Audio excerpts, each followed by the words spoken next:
Salut les passionnés de moto! En complément des vidéos de démontage et de montage que vous connaissez déjà, voici une petite série de vidéos qui vous présente le contenu des kits de réparation Kister. Je vais donc vous montrer ce qu'il y a dedans et comment c'est utilisé.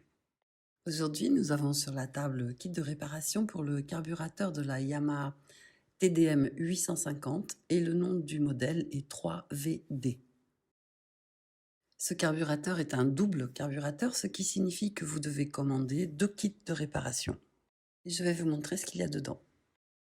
Il s'agit là d'un gros gicleur qui limite le débit de carburant pour le starter à l'intérieur du carburateur.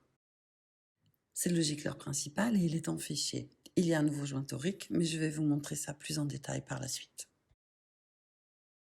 Ici, nous avons la buse de ralenti. Une nouvelle soupape à aiguille du flotteur. La pièce d'alimentation est montée dans le carburateur. Elle n'est pas neuve car il s'agit d'une structure en plastique qui maintient également le flotteur en place. Ici, nous avons un nouveau tube de mélange. Là, il y a une nouvelle aiguille à jet avec le clip correspondant. Nous avons donc ici 2 buses d'air. La plus grande se trouve à l'avant du carburateur, côté filtre à air, et la plus petite en haut, sous la membrane. Ici aussi, un joint de chambre du flotteur. Une nouvelle vis de mélange. J'ai tout mis ici dans le bon ordre et tout va ensemble. Donc un ressort, une rondelle et un tout petit joint torique.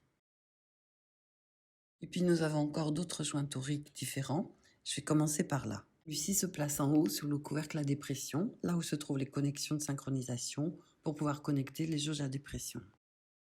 Cette pièce moulée se trouve sous le bloc de buse vissé. Il est donc très important que vous la remplaciez également. Je vais commencer par le plus grand joint torique. Il s'agit du joint torique situé sous le guide de la glissière, c'est-à-dire la partie en plastique gris dans laquelle la glissière glisse vers le haut et vers le bas. Voyons le joint torique suivant, qui est plus petit. Ce joint torique fait partie d'une pièce en plastique qui maintient le flotteur en place et dans laquelle se trouve le robinet à pointeau du flotteur. Il assure ainsi une bonne étanchéité. Encore un plus petit, et maintenant je vous montre tout ça sur le carburateur. Ce joint torique est destiné à la pièce en T qui sert ici à la ventilation. C'est pourquoi il y a un joint torique ici et là. Et pour le plus petit de ceux que j'ai mis ici, ce petit joint torique tout fin, il doit être placé là sur la buse principale. Elle est en effet en fichier et est maintenue par une plaque de sécurité. Voilà mes amis, c'est tout pour cette vidéo. J'espère qu'elle vous a plu et surtout qu'elle vous a aidé. Merci de vous être abonné et de nous soutenir. On vous souhaite beaucoup de plaisir à visser et du succès pour vos projets. À la prochaine vidéo. Ciao!